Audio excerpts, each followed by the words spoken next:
Olá, pessoal. Estou aqui com o Fernando Luciano, diretor da Hot Milk, ecossistema de inovação da PUC Paraná.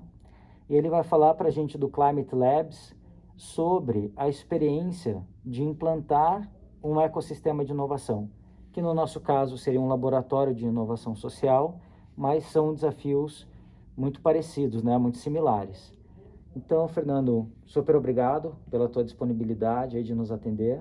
Eu que agradeço, André. Muito obrigado pelo convite de estar aqui falando, né, para o pessoal do Climate Labs, né, para toda a audiência, falar um pouquinho sobre o nosso ecossistema. Perfeito.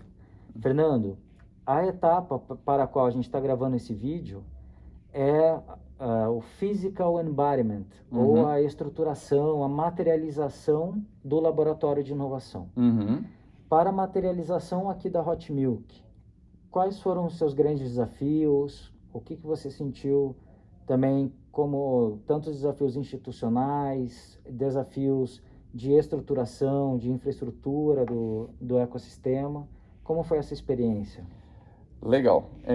Então, acho que eu vou contextualizar um pouquinho, né? A Hot Milk, ela nasceu como, na verdade, como nome Agência PUC de Inovação, em 2008, né? Que é o núcleo de inovação tecnológica da universidade, que é comum a toda a universidade ter aquele centro no qual faz os contratos e as parcerias de pesquisa entre a universidade e empresas.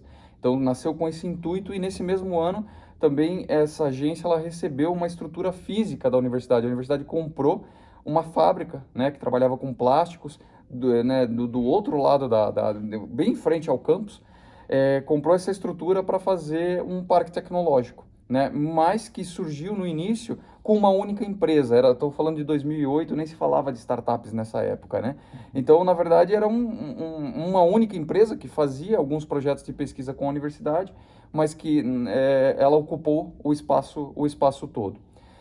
A gente fez, né, uma grande virada estratégica e importante que esse centro físico fez, tá no cerne da estratégia do que a gente criou, de 2018 para 2019. Então mudou bastante, né, a gestão e o que nós queríamos fazer em termos de ecossistema de inovação, porque na época as coisas eram desconectadas. As empresas que estavam dentro desse espaço físico eram muito poucas, eram 3, e elas não se conversavam. Além disso, a universidade conversava muito pouco com essas empresas também. E aí a gente criou uma estratégia para melhor utilizar o espaço físico, que não foi fácil, porque a gente teve que até retirar empresas de dentro do Parque Tecnológico, porque não faziam parcerias com a universidade. Então a gente teve que tomar essa decisão difícil de falar, eu vou deixar de ganhar aluguel para apostar na minha estratégia, e que ocupava um grande espaço.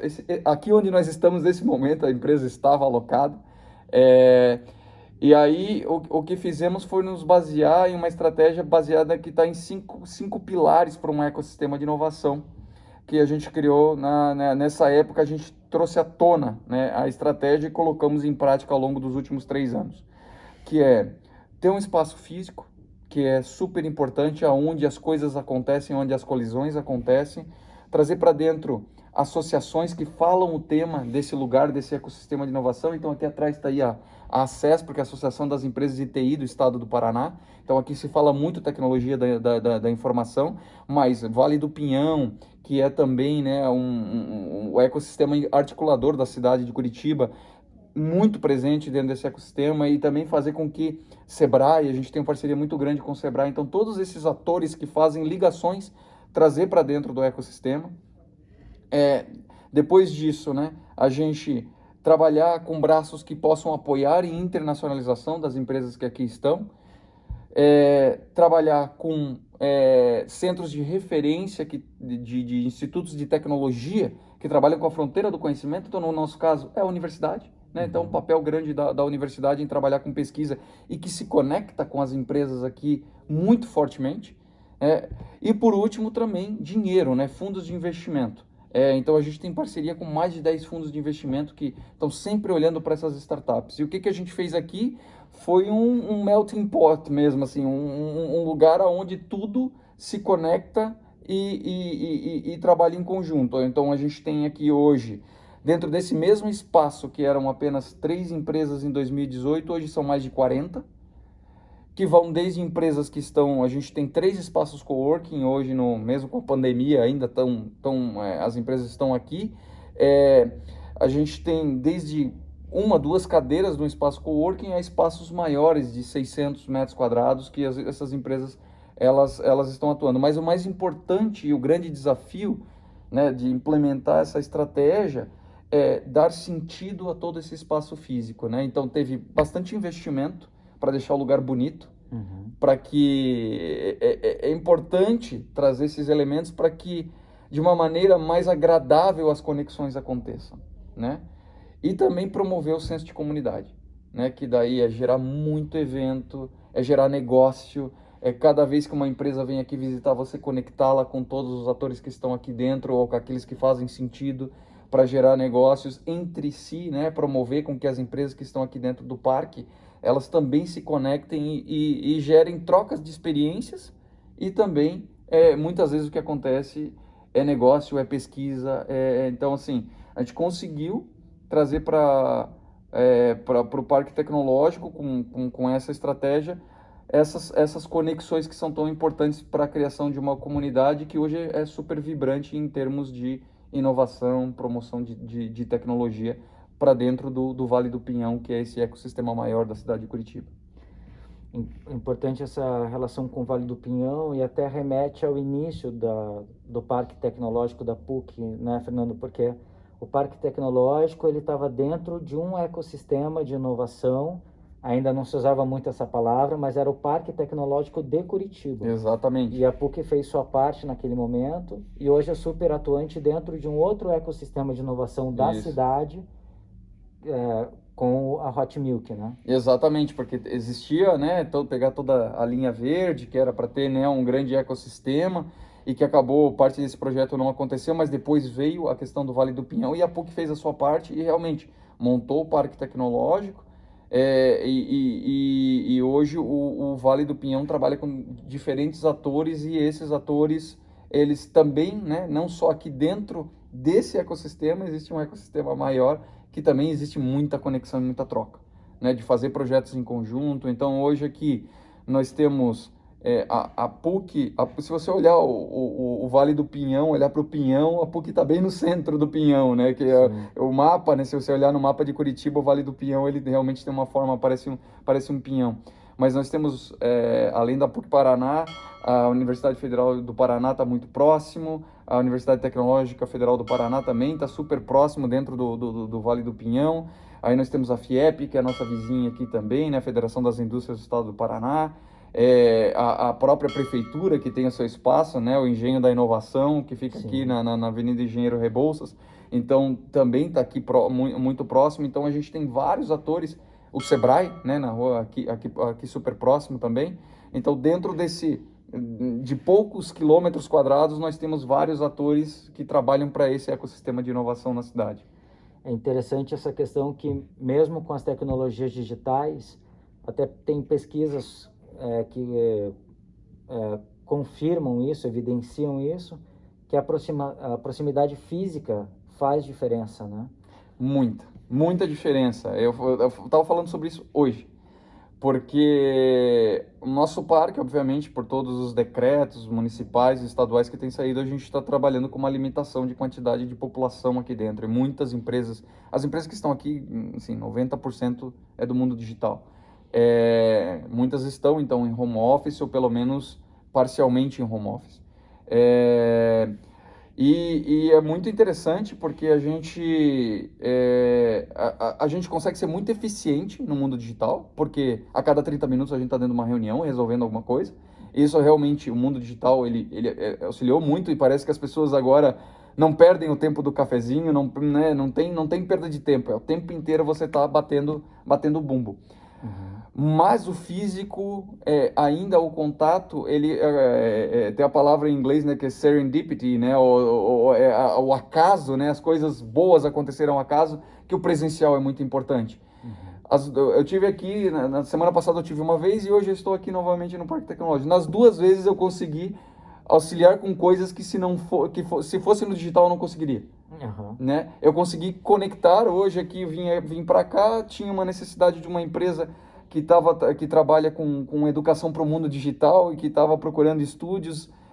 E aí eu tenho uma segunda empresa que também trabalha com isso, que eu consegui conectá-las. Porque o Igor, a pessoa que é o Igor está aqui. Apresentei as pessoas e já gerou conexão, e já gerou uma reunião e vai gerar negócio.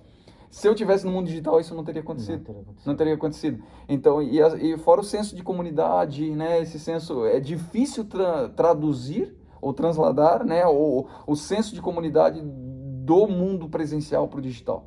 Isso ainda é complexo. A gente consegue fazer muita coisa no Teams, no Zoom, mas você faz uma conversa por vez. Você não faz dezenas de conversas ao mesmo tempo, né? Então, apesar de que você tem os breakout rooms e tudo isso que você consegue, mas não é uma coisa orgânica e natural. Então, eu acho que assim, esses ecossistemas eles vão ser muito vivos ainda por muito tempo, né? A gente, obviamente, não vai voltar para o normal que era. Eu acho que a gente vai viver um mundo meio híbrido, mas que esses ambientes ainda eles têm muito significado. Eu acredito também. Fernando, uma questão que é bastante objetiva em relação a esse momento que a gente vive no Climate Lab, né? Não no momento da pandemia, tal, que é esse momento que a gente vive também, mas no Climate Lab a gente está num pacote de trabalho que é o nosso terceiro sprint. Então a gente está trabalhando com um super apoio da Universidade de Lorraine, que tem um Fab Lab fantástico, com a nossa equipe lá, com o Ferney, com o Fábio. E agora o nosso Sprint 3 é o Physical Environment, no sentido de estrutura, de infraestrutura. Quais questões foram fundamentais, que desafio foi mais complicado para superar nesse sentido de estruturação? Então, a gente teve que reformar todos os espaços, né? Então, tivemos que conseguir um apoio da universidade, com orçamento, para poder criar o ambiente onde essa comunidade vive, né? Porque daí não adianta, eu tinha um espaço físico, apesar que já tinha uma estrutura física em forma de prédio, mas que era feito para empresas isoladas e não feito para conexões. Certo. Então, a gente teve que realmente olhar para o que nós gostaríamos de ter, que é essa comunidade que se conversa. Não tinha uma cafeteria, não tinha nada, né? Não tinha nada. Eram andares abertos com lugares para empresas de TI, ponto, né? Então a gente criou coworkings, criou salas de reunião que são compartilhadas, criamos auditórios, criamos salas para que as pessoas possam fazer sessões de brainstorming e criatividade. Então, tivemos que criar todas essas ambientações necessárias e ainda estamos criando, como você falou, um Fab Lab, né? A gente tem muita necessidade. Hoje a gente trabalha em parceria com a universidade, que tem uma outra estrutura física que tem esse Fab Lab, mas também é importante dentro do centro você conseguir ter o seu espaço para isso, né? Então, é conseguir atender essa comunidade para as necessidades que ela tem. Então, isso realmente demanda investimento, e é super importante. Não é o colorido pelo colorido, é o que a gente sempre fala, não é o colorido pelo colorido, né? Como todo mundo se inspira no Google para ter o espaço divertido. Mas é o que aquilo proporciona à comunidade que está vivendo dentro daquele espaço. Então, isso realmente faz diferença. Você ter também os espaços onde permite interação e momentos onde você tem como registrar um insight. Total, você pode olhar que todas as nossas... É tudo vidro, tudo pode escrever. Tudo aqui pode escrever. A gente tem televisores que você carrega para qualquer lugar com tripés, né? Que daí você leva para qualquer lugar para poder conversar. As caixas de Lego, post-it, tudo que apoia num processo criativo, a gente disponibiliza para essa comunidade. Então, a ideia é que tudo aqui possa ser escrito, tudo aqui possa ser colocado um post-it, tudo aqui possa gerar inovação.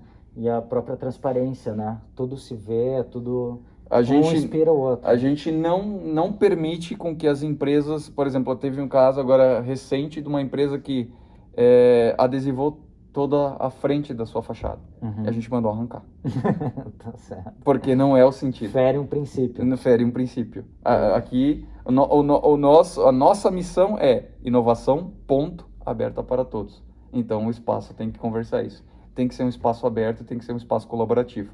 Né? Criar drywalls, espaços fechados, impede com que o olho no olho aconteça e que uma interação e uma colisão que possa gerar inovação aconteça também. Perfeito. Super obrigado pela tua disponibilidade, pela tua explicação e pela parceria com o Climate Lab, né? Somos ligados totalmente, né? Isso então, aí. muito obrigado, André. Obrigadão. Um abraço.